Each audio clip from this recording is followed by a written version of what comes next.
2025년 1월 9일 새벽 기도에 오신 여러분을 주님의 이름으로 환영합니다.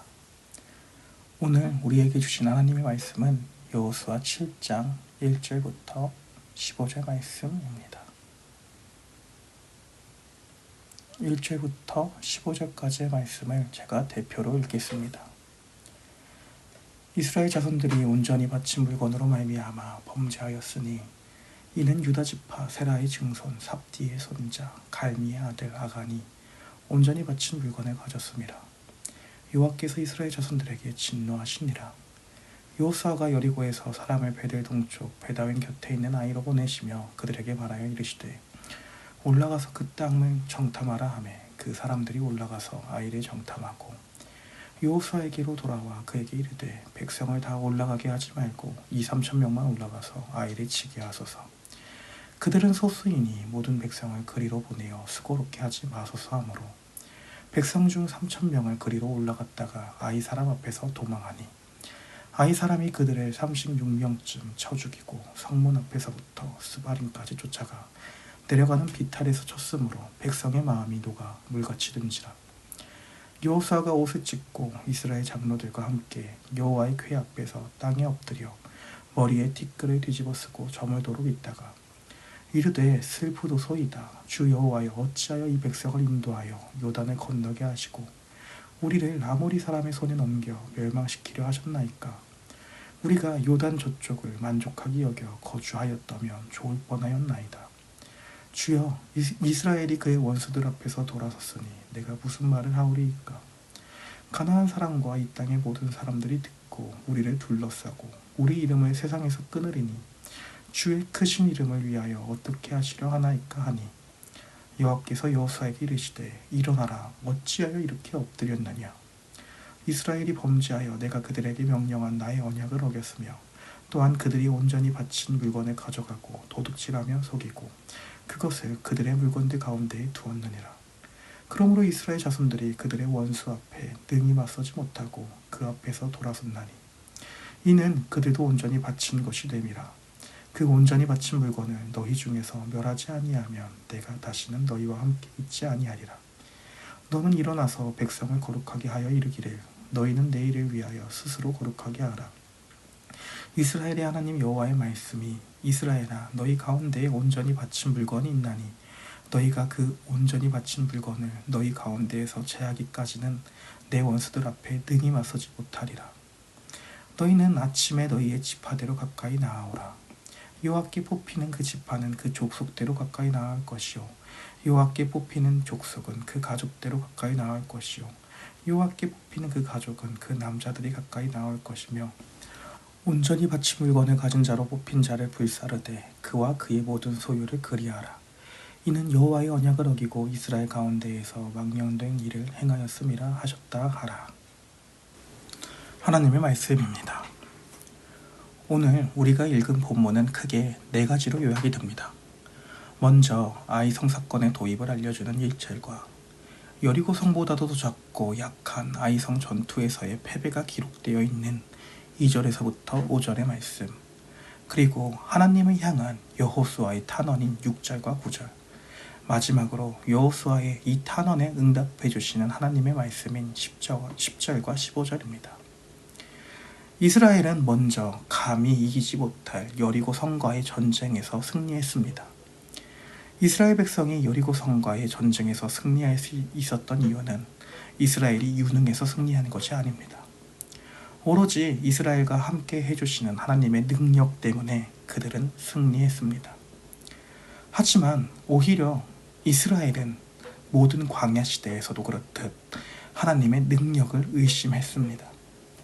따라서 출애굽을 했던 광야 1세대들은 2명을 제외하고 모두 하나님의 말씀을 믿지 못한 죄로 광야에서 죽임을 당합니다. 그리고 이 2사람은 여호수아와 갈렙이라는 것을 우리는 모두 민수기 14장의 본문을 통해서 알 수 있습니다.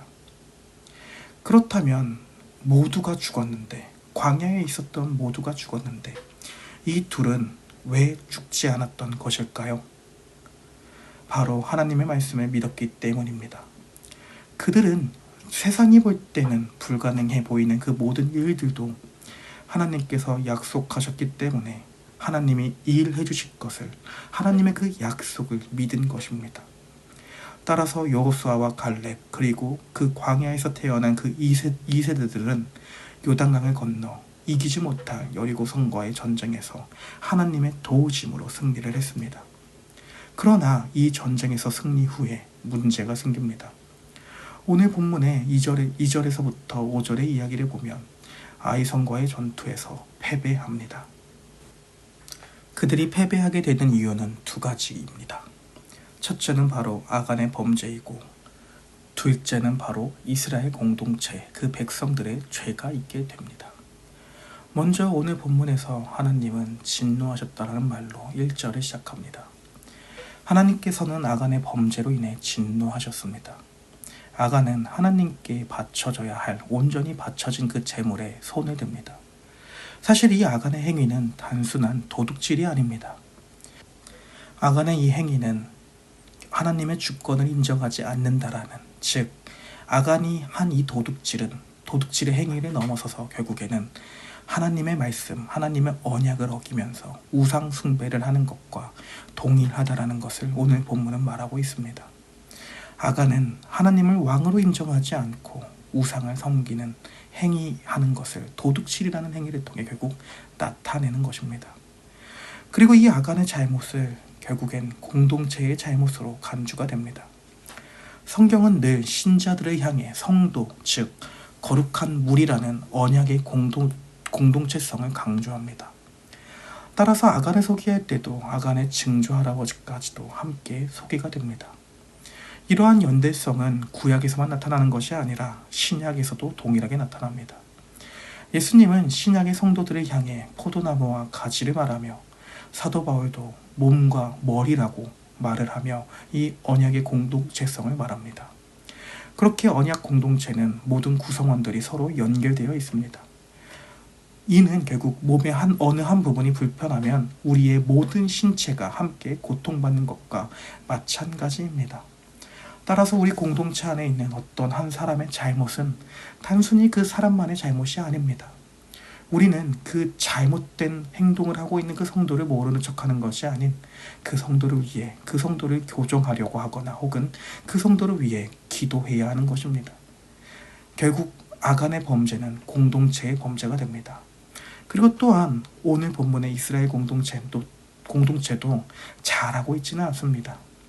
왜냐하면 2절부터 5절의 내용들을 꼼꼼히 살펴보면 아이를 정찰했던 사람들의 말을 보면 그 사람들에게도 여전히 불신앙적인 모습이 나타납니다. 특히 3절의 말을 보십시오. 3절에 보면 그들은 소수이니 모든 백성을 보내어 수고롭게 하지 마소서라고 말을 합니다. 그들은 결국 여리고성을 점령한 것이 그들도 모르게 자신들이 가진 힘으로 이겼다고 착각하고 있는 것입니다.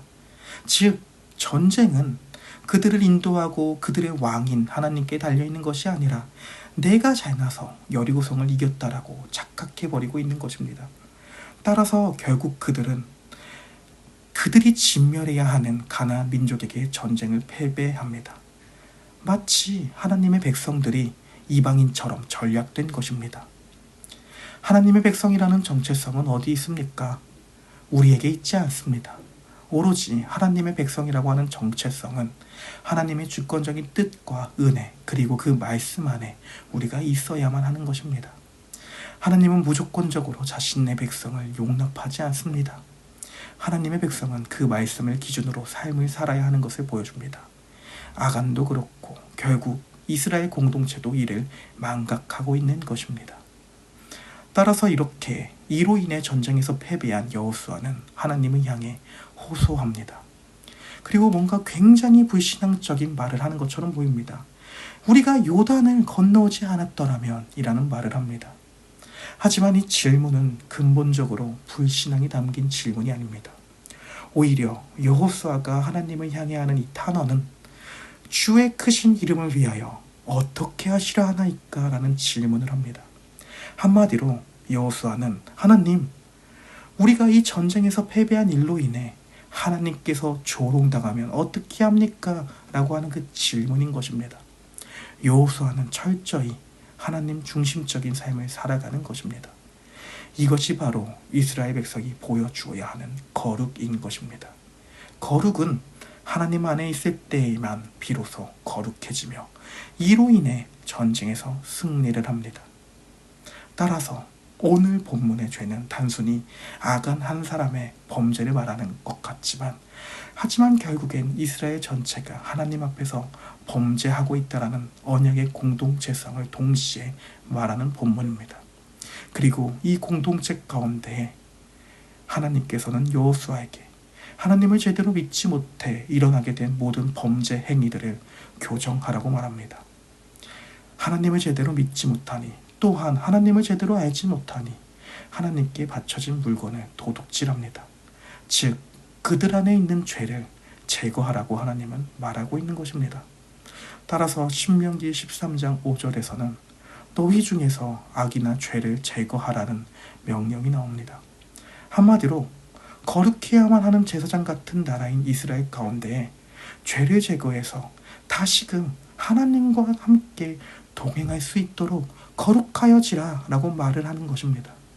이것이 바로 이스라엘 백성의 정체성이고 이것이 바로 이스라엘 백성들이 함께 하나님 안에 있어야만 하는 이유인 것입니다.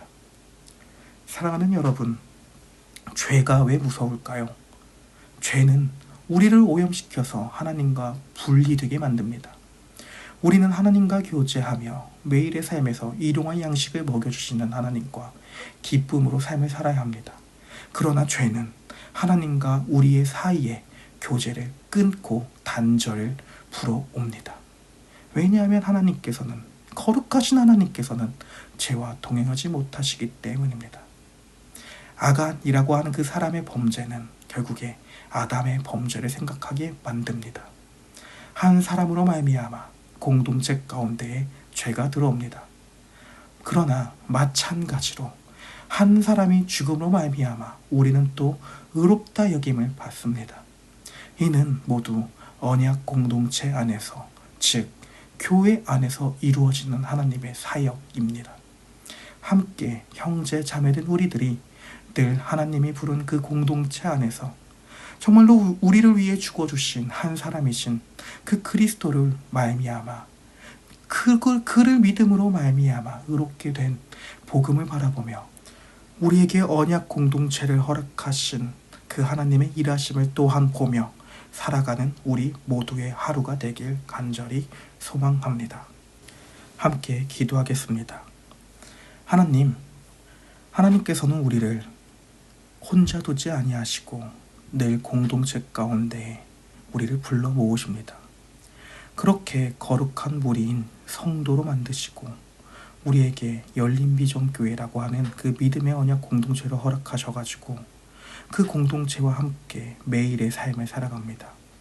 그러니 우리가 이 공동체와 함께 하나님을 바라보며 하나님을 의지하며 그리고 우리 안에 있는 여러 가지 많은 한 사람의 죄도 나와 상관없다라고 말하는 것이 아닌 우리가 함께 그 어느 한 사람의 죄를 바라보며 함께 슬퍼하고 함께 울며 함께 그것을 위해 기도하며 나아갈 수 있는 그런 공동체의 성도가 될 수 있도록 은혜 베풀어 주셔서 감사합니다.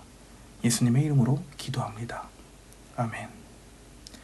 주기도문으로 오늘 새벽 기도회를 마치도록 하겠습니다. 하늘에 계신 우리 아버지여, 이름이 거룩히 여김을 받으시오며 나라가 임하시오며 뜻이 하늘에서 이루어진 것 같이 땅에서도 이루어지리이다. 오늘날 우리에게 일용할 양식을 주시옵고 우리가 우리에게 죄 지은 자를 사하여 준 것 같이 우리의 죄를 사하여 주시옵고 우리를 시험에 들게 하지 마시옵고 다만 악에서 구하시옵소서. 대개 나라와 권세와 영광이 아버지께 영원히 있사옵나이다. 아멘.